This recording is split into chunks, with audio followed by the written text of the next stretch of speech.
안녕하세요. 사랑하는 성도님, 영혼의 샘물 은혜의 자리 오심을 축복합니다. 돌보시는 주님이 우리와 함께 하십니다. 우리와 함께 하시는 주님을 찬양합니다. 기도합시다. 주님 감사합니다. 우리를 사랑하시고 언제나 생명의 길로 이끄시는 주님, 그 은혜의 감사와 영광을 돌립니다. 오늘도 저희들은 주님의 말씀으로 주님의 음성을 듣고 주님의 선하신 인도하심을 보기 원합니다. 이 시간 성령께서 저희의 마음을 새롭게 하시고 저희의 마음을 열어주시고 또한 생명의 말씀을 깨달을 수 있는 지혜의 마음을 더하여 주시옵소서. 오늘도 말씀으로 저희들의 삶이 진리의 길을 걷고 생명의 삶을 살며 주님의 은혜와 사랑을 나누고 섬기는 아름답고 거룩한 삶이 되게 하옵소서. 예수님 이름으로 기도합니다. 아멘. 오늘 말씀은 창세기 16장 1절에서 16절입니다. 아브라함의 아내 사레는 출산하지 못하였고 그에게 한 여종이 있으니 애굽 사람이요 이름은 하갈이라. 사레가 아브라함에게 이르되 여호와께서 내 출산을 허락하지 아니하셨으니 원하건대 내 종에게 들어가라. 내가 혹 그로 말미암아 자녀를 얻을까 하노라 하매 아브라함이 사레의 말을 들으니라. 아브라함의 아내 사레가 그 여종 애굽 사람 하갈을 데려다가 그 남편 아브라함에게 첩으로 준 때는 아브라함이 가나안 땅에 거주한 지 10년 후였더라. 아브라함이 하갈과 동침하였더니 하갈이 임신하매 그가 자기의 임신함을 알고 그의 여주인을 멸시한지라. 사레가 아브라함에게 이르되 내가 받는 모욕은 당신이 받아야 옳도다. 내가 나의 여종을 당신의 품에 두었거늘 그가 자기의 임신함을 알고 나를 멸시하니 당신과 나 사이에 여호와께서 판단하시기를 원하노라. 아브라함이 사레에게 이르되 당신의 여종은 당신의 수중에 있으니 당신의 눈에 좋을 대로 그에게 행하라 하매 사레가 하갈을 학대하였더니 하갈이 사레 앞에서 도망하였더라. 여호와의 사자가 광야의 샘물 곁 곧 술길 샘 곁에서 그를 만나 이르되 사레의 여종 하갈아 내가 어디서 왔으며 어디로 가느냐.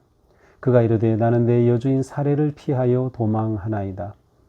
여호와의 사자가 그에게 이르되 내 여주인에게로 돌아가서 그 수하에 복종하라. 여호와의 사자가 또 그에게 이르되 내가 내 씨를 크게 번성하여 그 수가 많아 셀 수 없게 하리라. 여호와의 사자가 또 그에게 이르되 네가 임신하였은즉 아들을 낳으리니 그 이름은 이스마엘이라 하라. 이는 여호와께서 네 고통을 들으셨음이니라. 그가 사람 중에 들나귀같이 되리니 그의 손이 모든 사람을 치겠고 모든 사람의 손이 그를 칠지며 그가 모든 형제와 대항해서 살리라 하니라. 하갈이 자기에게 이르신 여호와의 이름을 나를 살피시는 하나님이라 하였으니 이는 내가 어떻게 여기서 나를 살피시는 하나님을 배웠는고 함이라. 이러므로 그 샘을 부엘라헤로이라 불렀으며 그것은 가데스와 베렛 사이에 있더라.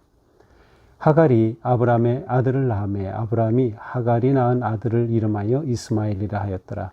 하갈이 아브라함에게 이스마엘을 낳았을 때에 아브라함이 86세였더라. 아멘. 하나님께서는 아브라함에게 후손과 땅의 약속을 주셨고 또 아브라함과 언약을 맺으셨습니다.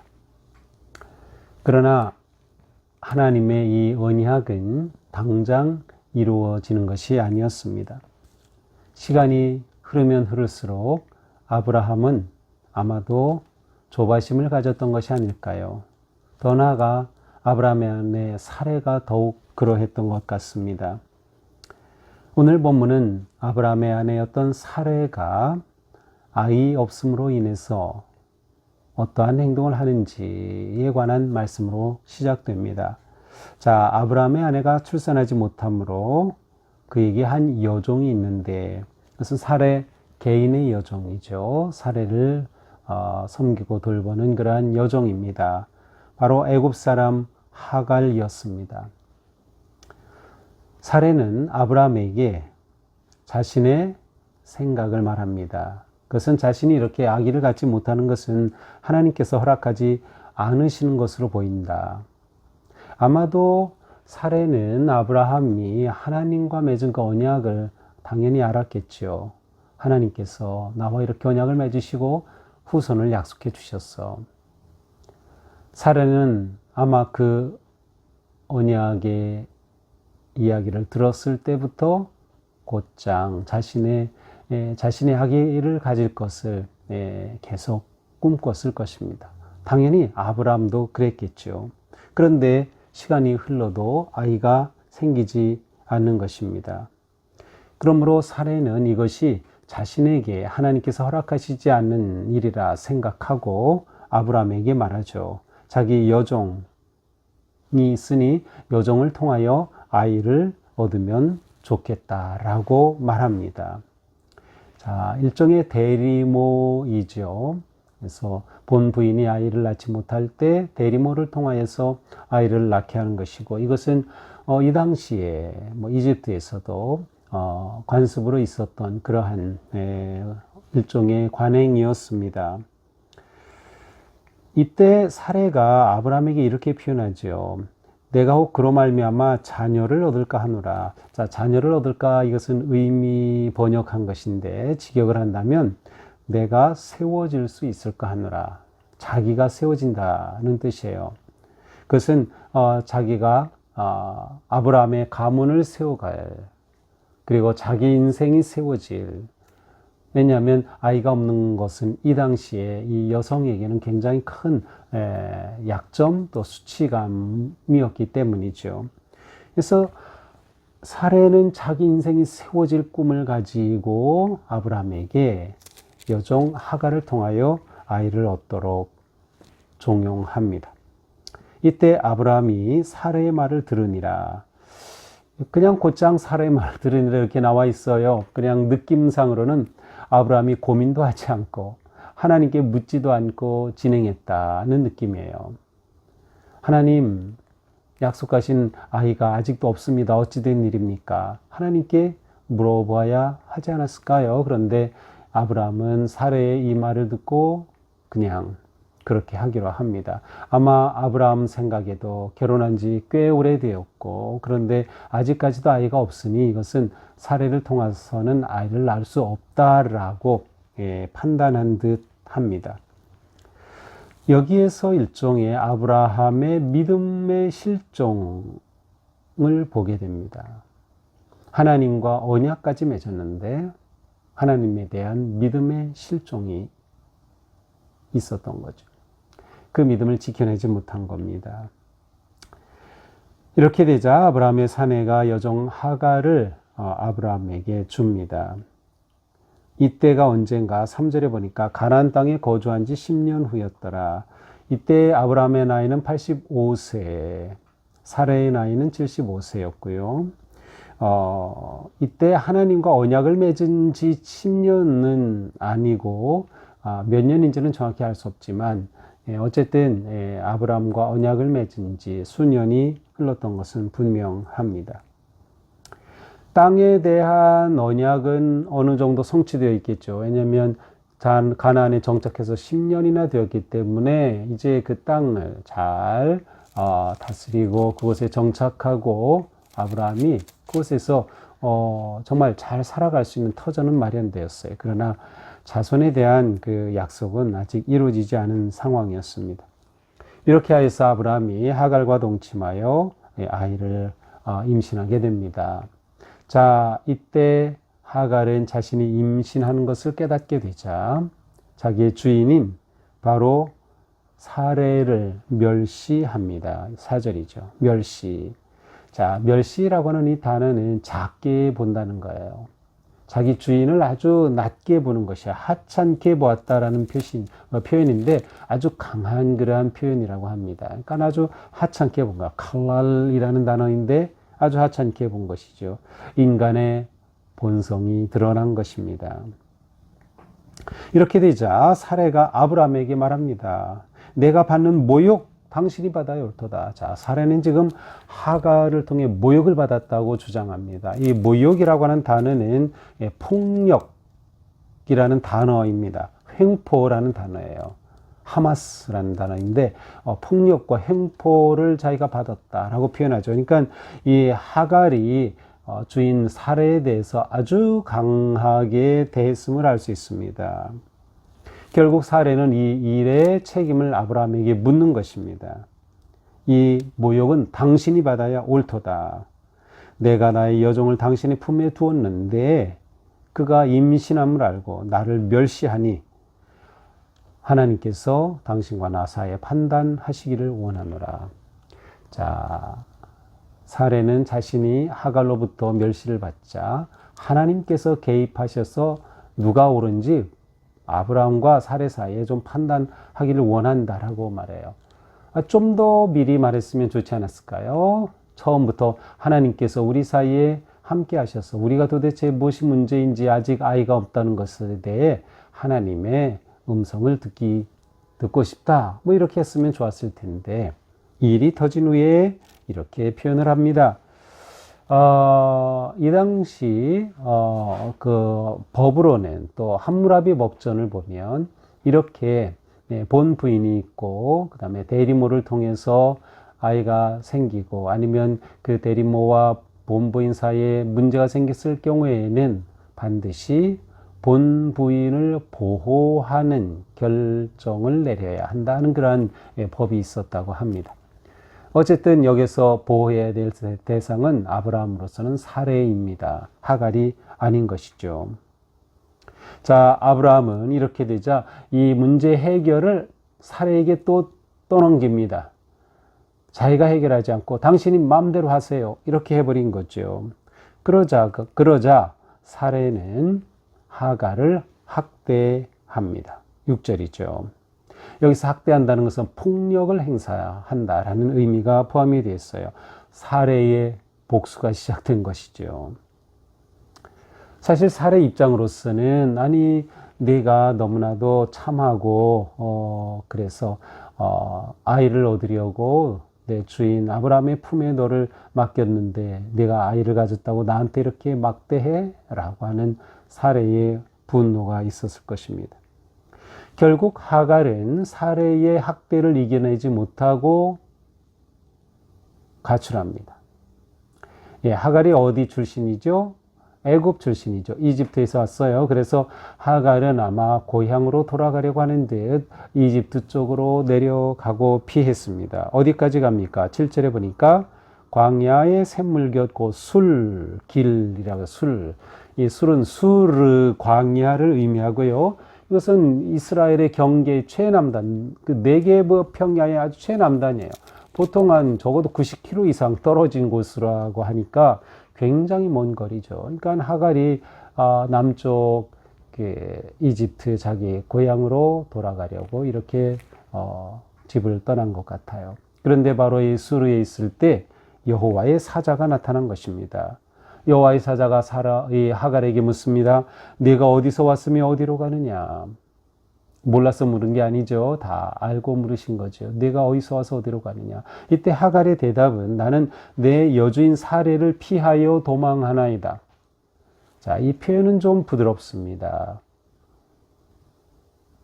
이 하갈 입장으로서는 내가 여주인에게 말할 수 없는 학대를 받았습니다. 폭력으로 나를 괴롭혔습니다. 뭐 이렇게 사례가 잘못한 것을 이렇게 말했을 것 같은데 그렇게 하지 않고요. 그냥 여주인 사례를 피해 도망갑니다. 이렇게 좀 부드러워진 그런 모습이에요. 사례 횡포를 말하지 않는 거죠. 아마 하갈이 이렇게 먼 광야길로 도망하면서 나름 아마 생각해 봤던 것 같아요. 좀 그의 마음이 좀 낮아진 그러한 모습입니다. 그러자 여호와의 사자가 말합니다.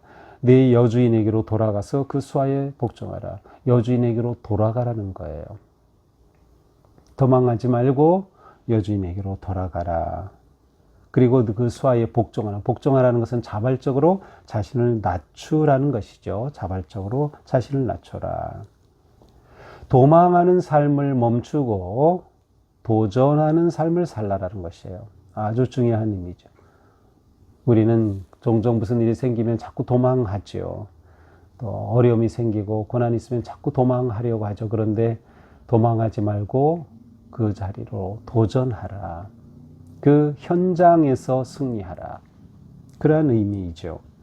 자, 이 말을 한 후에 여호와의 사자가 또 그에게 이르되 내가 내 씨를 크게 번성하여 수가 많아 셀 수 없게 하리다.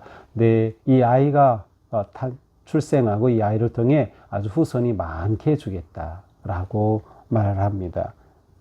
그리고 이름을 이스마엘이라고 하여라. 왜냐하면 여호와께서 내 고통을 들으셨습니다. 이 이스마엘이라는 하나님이 들으셨다라는 뜻이에요. 하나님이 들으셨다.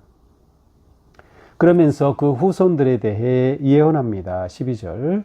그가 사람 중에 들나귀 같이 될 것이고 그 손이 모든 사람을 칠 것이고 또 모든 사람이 그를 칠 것이고 그가 모든 형제와 대항하여 살 것이다. 그렇게 좋은 내용은 아닙니다. 떠도는 유목생활, 들나귀 같은 유목민의 삶을 살 것이다. 그리고 전투적인 전쟁하며 사는 모든 형제와 대항하며 사는 그러한 거친 삶을 사는 자손이 될 것이다. 이러한 내용입니다. 자, 하갈은 이렇게 여호와의 사자를 만나면서 자신이 하나님을 만났다고 확신합니다. 그리고 여호와의 이름을 나를 살피시는 하나님이라 하셨으니, 자, 하갈이 이렇게 하나님께서 오셔서 나를 살펴주셨구나 하면서 그 샘을 뭐라고 했어요? 어느 샘이었어요? 술길곁샘, 그 샘 이름을 지어줬어요. 부엘라헬로이라고 이름을 지었습니다. 이 이름의 뜻은 뭐예요? 나를 살피시는 살아계시는 분의 우물, 나를 살피시는 살아계신 분의 우물이라는 의미로 이렇게 불렀습니다. 이 지역은 가데스 바네아 근처입니다. 가데스 바네아 지역. 자, 하갈이 아들을 낳고요. 그 이름을 아브라함이 여호와의 사자의 말대로 이스마엘이라고 지었습니다. 이때 아브라함의 나이는 86세였습니다. 자, 오늘 본문 하갈과 이스마엘에 관한 이야기죠. 자, 오늘 본문에서 하나님은 하갈에게 나타나셨고 그에게 말씀하시고 그를 세우셨어요. 하나님의 모습, 살아계신 분, 이러한 고난 가운데 도망하는 그 자리에 하나님이 살아계셔서 나타나신 거죠. 그리고 살피시는 분, 하갈을 살펴주신 겁니다. 자, 우리는 오늘 본문을 통해서 무엇을 봅니까? 믿음은 인내로서 승리하는 삶이다. 자, 아브라함이 하나님의 말씀을 믿으니 하나님께서 아브라함을 의롭게 여기셨다라고 했는데 아브라함이 그 믿음을 끝까지 지키지 못한 거죠. 하나님이 이렇게 언약까지 체결해 주셨는데 끝까지 지키지 못했어요. 인내하지 못하면 믿음은 열매를 얻을 수 없는 겁니다. 인내하기 위해서는 뭐가 필요할까요? 인간의 방법을 내려놓는 겁니다. 사례가 제안한 방법, 아주 인간적이고 실제적이고 실용적인 방법이죠. 그러나 하나님의 방법은 아니었습니다. 이것이 어쩌면 관습이었기에 그렇게 했을 수도 있습니다. 그러나 관습이 하나님의 뜻은 아닙니다. 그러니까 우리가 신앙생활하면서 교회의 사역을 하면서 이 점이 매우 중요합니다. 사람의 생각으로 볼 때 너무나도 멋질 수 있고 사람의 생각으로 볼 때 너무나도 완벽할 수도 있어요. 또한 이렇게 관행적으로 해왔을 수도 있어요. 그러나 진정 하나님의 뜻인지 묻고 물어야 하는 것이죠. 하나님의 방법으로만 믿음은 열매를 맺게 되어 있기 때문입니다. 따라서 믿음 생활에서 조급함은 위험한 것입니다. 하나님의 때와 시간을 기다릴 수 있어야 하는 것이죠. 그러기 위해서는 뭐가 필요해요? 하나님에 대한 온전한 신뢰가 필요한 거죠. 하나님에 대한 신뢰. 그리고 이러한 삶에서는 서로 세워주고 격려하는 것이 필요한 거예요. 사례가 그렇게 말했을 때 아브라함이 아니요 여보 하나님이 약속해 주셨으니 우리가 좀 더 기다립시다 라고 하든지, 아니면 아브라함이 뭐라고 할 때 사례가 아니요 우리가 더 믿고 기다립시다 이렇게 서로 격려했더라면 이러한 아픔은 겪지 않았을 겁니다. 사례는 자기 뜻을 세우려다가 이 어려움을 만난 거죠. 우리는 믿음으로 승리하는 길은 인내가 필요하고 하나님을 온전히 신뢰함으로 순종하여 자기 뜻을 내려놓고 자기 방법을 내려놓는 것으로 이루어진다라는 것을 보아야 합니다. 이렇게 하나님의 뜻에 어긋나게 결론을 내리고 결정하고 그렇게 행동했을 때 그 결과는 분열과 갈등과 고통이었습니다. 불순종은 언제나 고통을 가져옵니다. 죄는 고통을 가져오는 것이죠. 그러니까 우리는 언제나 하나님의 뜻을 따르고 순종하는 삶에 힘써야 하는 거죠. 자, 이러한 상황에도 불구하고 하나님의 은혜는 하갈에게 다가왔습니다. 하나님께서 그의 그 호소를 들으셨고 또 그를 위로하셨고 그를 집으로 돌아가도록 말씀하시며 그와 함께 해주셨던 거죠. 자, 때때로 우리는 아브라함 사례처럼 잘못 생각하고 결정하고 판단하고 또 실패할 경우도 있어요. 그러나 하나님의 은혜는 우리의 실패보다 더 크다.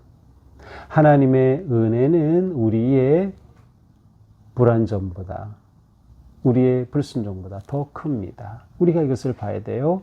하나님이 찾아오셨음을 본다면 우리도 어떤 상황에서든 내가 설령 잘못 선택하고 인간의 생각으로 했다가 실패했다 하더라도 그것 때문에 낭망하지 말고 내가 주님을 다시 찾아야지. 주님은 은혜로우신 분.